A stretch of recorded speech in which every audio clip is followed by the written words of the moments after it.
नमस्कार मंडळी, जय हरी विठ्ठल. 21 वर्षानंतर पहिल्यांदाच मकर संक्रांत आणि एकादशी एकाच दिवशी येत आहे. हा केवळ योग नाही, हा दैवी संधीचा क्षण आहे. या एका दिवशी केलेली पूजा आणि दान आणि साधना तुमच्या आयुष्यातील अडथळे दूर करेल. पैशांचे मार्ग उघडू शकते आणि काही निवडक राशींचे नशीब पूर्णपणे बदलू शकते. 21 वर्षानंतर मकर संक्रांत आणि एकादशी एकाच दिवशी काय करावे? या योगामुळे या 3 राशींची होणार भरभराट. 21 वर्षानंतर यंदाच्या मकर संक्रांतीला एक दुहेरी योग जुळून आलाय. तो म्हणजे मकर संक्रांत आणि षटतिला एकादशी एकाच दिवशी आलेली आहे. आता हा योग जुळून आलाय. या योगाचा लाभ आपण कसा करून घ्यावा? किंवा मकर संक्रांतीच्या पूजेत काही बदल करायचे आहे का? एकादशी त्याच दिवशी आल्यामुळे एकादशीच्या उपवासात काही बदल करायचा आहे का? तर या सगळ्या प्रश्नांची उत्तरं तुम्हाला आजच्या या व्हिडिओत मिळणार आहेत. तेव्हा व्हिडिओ कुठेही स्किप न करता शेवटपर्यंत नक्की पहा. तर यंदा 14 जानेवारी 2026ला आलेली आहे मकर संक्रांत आणि ही मकर संक्रांत दुपारी 3:06 सूर्यास्तापर्यंत असणार आहे. आणि आता याच दिवशी षटतिला एकादशी सुद्धा आहे. आणि म्हणूनच काही खास उपाय जर या दिवशी तुम्ही केले तर त्याचा तुम्हाला लाभ होऊ शकतो. पण नक्की करायचं काय? तर मकर संक्रांतीच्या दिवशी विवाहित महिला जी सुगड पूजा करतात ती नेहमीसारखीच नेहमीप्रमाणेच करायची आहे. आणि जो एकादशीचा उपवास करतात तो देखील नेहमीसारखाच एकादशीचा उपवास करायचा आहे. एकादशीला तिळगुळ खाता येतो. त्यामुळे एकादशीच्या दिवशी तुम्ही तिळगुळाचा नैवेद्य देवाला दाखवणार आहात आणि तो प्रसाद म्हणून भक्षण करू शकता, खाऊ शकता आणि त्यात कुठलीही अडचण नाही. पण हा जो पुण्ययोग जोडून आलेला आहे त्या पुण्ययोगामध्ये काही विशेष साधना किंवा काही विशेष दान केलं तर तुमची अडकलेली कामे नक्कीच पूर्ण होतील. 7 पिढ्यांचे दोष ते उपाय दूर करतील. ज्योतिषशास्त्रानुसार या दिवशी सूर्याची ऊर्जा आणि विष्णूची कृपा एकत्रित मिळते आहे. कारण षटतिला म्हणजे 6 प्रकारे तिळाचा वापर करणे आणि संक्रांतीलाही तिळाचे महत्त्व असल्याने या दिवशी तिळाचा वापर केल्यास आरोग्याबरोबर आर्थिक श्रेयसुद्धा लाभतं. म्हणून या दिवशी संक्रांतीला सकाळी आपण आंघोळीच्या पाण्यात तीळ टाकून आंघोळ करायला विसरायचं नाही. श्रीहरी विष्णूची पूजा आणि स्तोत्राचं श्रवण सुद्धा करायचं आहे. सकाळी लवकर उठून स्नान करा. या दिवशी विष्णू सहस्रनामाचे पठण किंवा श्रवण करा. घरातील नकारात्मक ऊर्जा त्यामुळे नष्ट होईल. तुमच्या जवळच्या विठ्ठल मंदिरात किंवा विष्णू मंदिरात जाऊन तीळ आणि गुळाचा नैवेद्य अर्पण करा. तिळगुळाचे लाडू किंवा तिळगुळाच्या वड्यासुद्धा तुम्ही अर्पण करू शकता. विठ्ठल हे भगवान श्री हरी विष्णू सहस्रनाम रूप आहे. त्यामुळे संक्रांतीच्या दिवशी हा नैवेद्य दाखवल्याने जीवनात गोडवा आणि समृद्धी येते. आता सगळ्यात महत्त्वाची जी गोष्ट करायची आहे ती म्हणजे यथाशक्ती दान. संक्रांतीच्या दिवशी दानाचं खूप जास्त महत्त्व आहे. या दिवशी गरजवंतांना दान केल्याने आयुष्यातील सर्व अडचणी दूर होतात. दान करताना त्यात तीळ, गूळ, मिठाई, वस्त्र यांचा समावेश असावा. संक्रांतीच्या दिवशी केलेले दान कधीही न संपणारे अर्थात अक्षय फळ देते. अर्थात अक्षय पुण्याची प्राप्ती करून देते. आता षटतिला एकादशी पण आहे. त्यामुळे मग तिळाचा 6 प्रकारे वापर करायचा म्हणजे नक्की काय करायचं?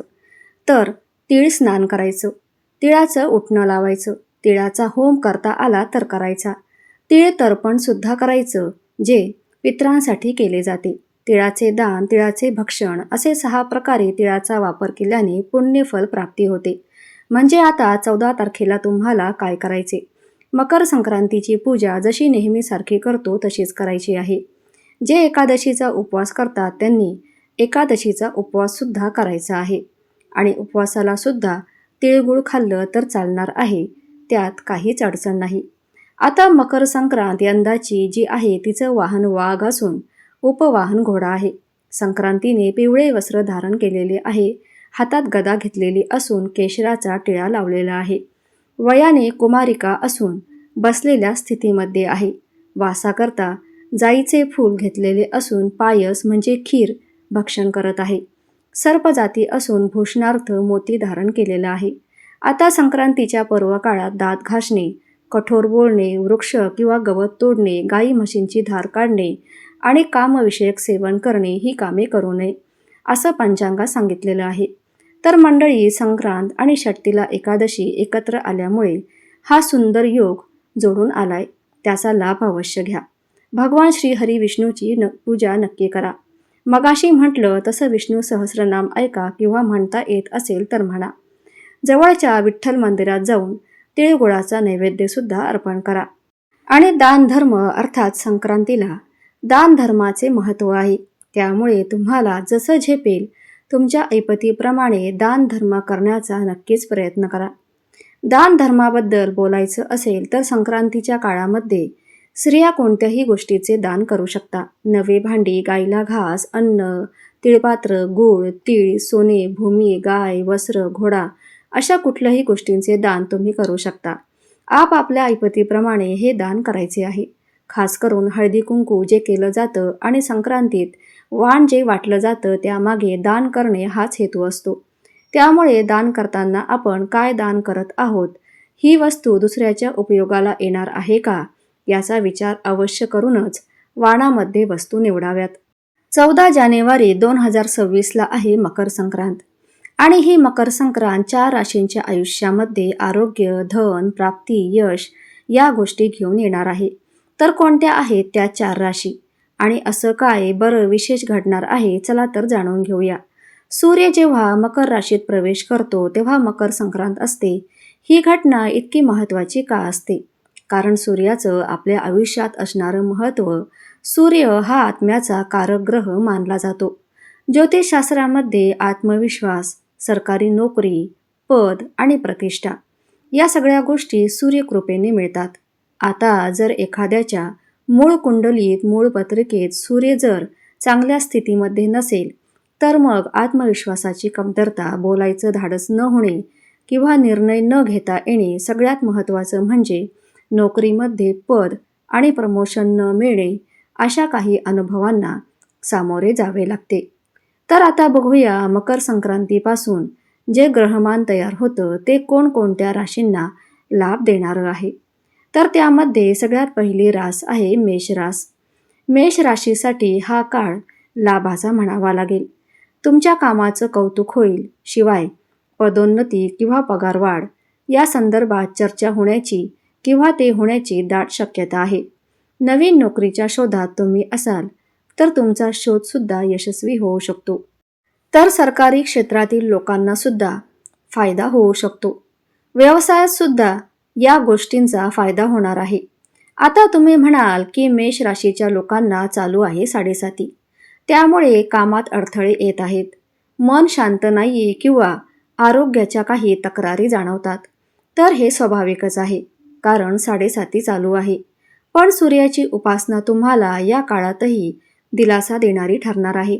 त्याचबरोबर जर तुमची साडेसाती चालू असेल तर मकर संक्रांतीच्या दिवशी दानधर्म करायला अजिबात विसरू नका. आता हा दानधर्म तुम्हाला तुमच्या ऐपतीप्रमाणेच करायचा आहे. तुम्ही अन्नदान करा, वस्त्रदान करा किंवा पैशांच्या स्वरूपात दान करा. जसं तुम्हाला शक्य असेल तसं दानधर्म मकर संक्रांतीला तुम्ही नक्की करा. अनाथ, असहाय्य, वृद्ध असे जे समाजातले घटक आहेत, जे निराधार आहेत, त्यांच्यासाठी काही ना काहीतरी सेवा देण्याचा प्रयत्न नक्कीच करा. कारण की गोरगरिबांची सेवा केल्याने, अनाथ अपंगांची सेवा केल्याने शनी महाराज प्रसन्न होतात आणि त्यामुळे साडेसातीच्या काळातही दिलासा मिळतो. त्याचबरोबर सूर्यनारायणाची कृपा तुमच्यावर होणार आहे. म्हणून सूर्यनारायणाची उपासना करायला सुद्धा अजिबात विसरू नका. आता 2026 हे जे वर्ष आहे ना, ते मुख्यत्वे मेष राशीसाठी आत्मिक शांती मिळण्याचं वर्ष असेल. मग ते घर असू द्या, ऑफिस असू द्या किंवा तुमच्या मित्रांचं वर्तुळ असू द्या. तुम्ही कमालीचे शांत, संयमित असणार आहात. जो काही तणाव तुम्हाला साडेसातीमुळे जाणवतो, तो तणाव तुम्हाला आयुष्यभराची शिकवण देणारा असणार आहे. तर ग्रहमान असंच सुचवते की यावर्षी तुम्ही जितकं इतरांच्या आयुष्यात आनंद निर्माण करण्याचा प्रयत्न कराल, तितकंच सुख तुमच्या भोवती रेंगाळेल. पुरस्कार किंवा कौतुकाची अपेक्षा करण्यापेक्षा देण्याची वृत्ती ठेवा. यासाठी पैशांचीच गरज नाही, तर तुम्ही तुमचे गोड 2 शब्दसुद्धा इतरांना देऊ शकता. तुमचा वेळही इतरांना देऊ शकता. या गोष्टीसुद्धा महत्त्वाच्या असतात. हे वर्ष तुमच्यासाठी संघर्ष, कठोर परिश्रम आणि आव्हान घेऊन येते. पण या सगळ्यातून जर तुम्ही पार झालात ना, तर यश नक्की आहे. एक कठीण टप्पा सुरुवातीला येईल, परंतु तो पार पाडल्यानंतर सुखद फळ मिळणार आहे. आता मकर संक्रांतीचे ग्रहमान लाभ देणारे आणखीन एक रास म्हणजे वृषभ रास. तर वृषभ राशीच्या लोकांना सुद्धा मकर संक्रांतीपासून भाग्य अनुकूल असणार आहे. भावंडांकडून आणि पालकांकडून पूर्ण पाठिंबा मिळू शकेल. वडिलोपार्जित मालमत्तेतून महत्त्वपूर्ण फायदा मिळू शकेल. अध्यात्माकडे तुमचा थोडा झुकाव असेल, त्यामुळे अनेक धार्मिक यात्रा करणे सुद्धा तुमच्याकडून होऊ शकते. वडिलोपार्जित मालमत्तेबाबत सुरू असलेले वाद सोडवाल. जोडीदारांसोबत तुम्ही चांगला वेळ घालवाल, त्यामुळे तुमचे मन प्रसन्न होईल. एकंदरीत 2026चा विचार केला तर वृषभ राशीच्या लोकांसाठी हे वर्ष आपलं कुटुंब आणि मित्रांसोबतचे संबंध दृढ करणारे असणार आहे. तुमची खरी प्रगती तेव्हा सिद्ध होईल जेव्हा तुमच्या यशात तुमचे प्रियजन सामील असतील. त्यांना केवळ आधाराचा खांब समजू नका, तर मार्गदर्शक दीपस्तंभ माना आणि स्वतःला सतत प्रेरित करा. कारण यावर्षी तुम्हाला बऱ्याच अडथळ्यावर मात करायची आहे. बाह्य जगातील गोंधळापेक्षा घरातील शांतता अधिक महत्त्वाची ठरते. आत्मचिंतनासाठी वेळ काढा. सगळ्यात महत्त्वाचे वृषभ राशीच्या लोकांना मोठा सल्ला आहे. आळसाला दूर ठेवा. सोफ्यावर मोबाईल हातात घेऊन बसून राहण्यापेक्षा काहीतरी नवीन शिकण्याचा प्रयत्न करा. मग ती नवीन रेसिपी असेल, एखादा कोर्स असेल किंवा नवीन व्यायाम प्रकार असेल. असं काहीतरी नवीन करण्याचा प्रयत्न नक्कीच करा. पण तुम्हाला मिळणारा मोकळा वेळ हातात मोबाईल घेऊन सतत सोफ्यावर आणि बेडवर बसून घालवू नका आणि ते तुमच्यासाठी तोट्याचं ठरेल. 2026मध्ये जर तुम्ही तुमच्या भावनांवर नियंत्रण ठेवू शकला नाही, तर मात्र काळ कठीण प्रसंग तुमच्यासमोर घेऊन येईल. तुमच्यात प्रचंड प्रतिभा आहे. स्वतःवर विश्वास ठेवण्याची तुम्हाला गरज आहे. आणि जेव्हा तुम्ही स्वतःचा पाठिंबा बनाल, तेव्हा तर जगाकडून तुम्हाला मदत मिळेलच. रागावर नियंत्रण ठेवणं मात्र आवश्यक आहे. बाकी येणारी मकर संक्रांत तुमच्यासाठी नक्कीच लाभ घेऊन येत आहे. तर आता वळूया पुढच्या राशीकडे, जी आहे सिंह रास. सिंह राशीच्या लोकांसाठी मकर संक्रांत खूप खास ठरू शकते.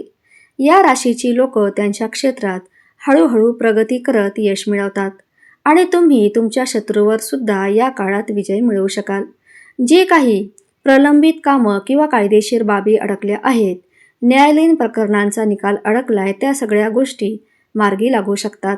तुमची आर्थिक परिस्थिती सुधारण्याकडे तुमचं पहिलं पाऊल पडू शकतं.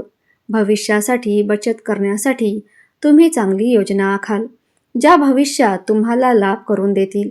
बचतीच्या दृष्टीने हा काळ महत्त्वाचा असणार आहे. 2026 हे संपूर्ण वर्ष तुम्हाला खरं तर आश्चर्याचा धक्का देणारं ठरणार आहे. हे वर्ष तुमच्यासाठी विलक्षण असणार आहे. तुम्ही गेल्या काही काळापासून ज्या स्वप्नांचा पाठलाग करत होतात, ते स्वप्न पूर्ण होण्याची वेळ आता आली आहे. तुमच्या जुन्या रणनीती किंवा अनुभव आता कामाला येतील. कार्यक्षेत्रातील तुमची कार्यक्षमता तुम्हाला प्रगतीचे नवे मार्ग दाखवेल. प्रत्येक दिवसाचा हिशोब ठेवा आणि आपल्या ध्येयावर लक्ष केंद्रित करा. वर्षाच्या सुरुवातीच्या 2 महिन्यात मात्र संधी हुकण्याची शक्यता आहे आणि त्यामुळे कोणताही निर्णय घेताना घाई करू नका आणि दुसऱ्याच्या वादात पडणे टाळा, अन्यथा विनाकारण अडचणीत सापडाल. काही काळासाठी कुटुंबापासून दूर जावं लागल्यास त्या भावना मनावर हावी होऊ देऊ नका. कर्तृत्वाचा गाजावाजा करण्यापेक्षा स्वतःला सिद्ध करून दाखवा. ग्रहमान नक्कीच तुम्हाला साथ देणारं आहे. मित्रांनो, मकर संक्रांत आणि षटतिला एकादशीचा हा सुंदर योग म्हणजे ईश्वराने दिलेली एक अमूल्य भेट आहे. ही केवळ पूजा किंवा परंपरा नाही, ही स्वतःला बदलण्याची, आयुष्याला नवी दिशा देण्याची संधी आहे. थोडंसं श्रद्धा, थोडासा संयम आणि सकारात्मक विचार हेच तुम्हाला मोठ्या कृपेपर्यंत घेऊन जातात. लक्षात ठेवा, देव तुमचं नशीब एका दिवसात बदलत नाही, पण तुम्ही त्या एका दिवशी घेतलेला निर्णय तुमचं आयुष्य बदलू शकतो. म्हणून 14 जानेवारी 2026 हा दिवस केवळ सण म्हणून नाही, तर नव्या सुरुवातीचा दिवस म्हणून साजरा करा. भगवान श्री हरी विष्णूची कृपा तुमच्यावर सदैव राहो हीच ईश्वरचरणी प्रार्थना. तर हा महत्त्वपूर्ण व्हिडिओ आवडला असेल तर एक लाईक नक्की करा. चॅनलला सबस्क्राईब करा आणि कमेंटमध्ये जय हरी विठ्ठल नक्की लिहा. धन्यवाद.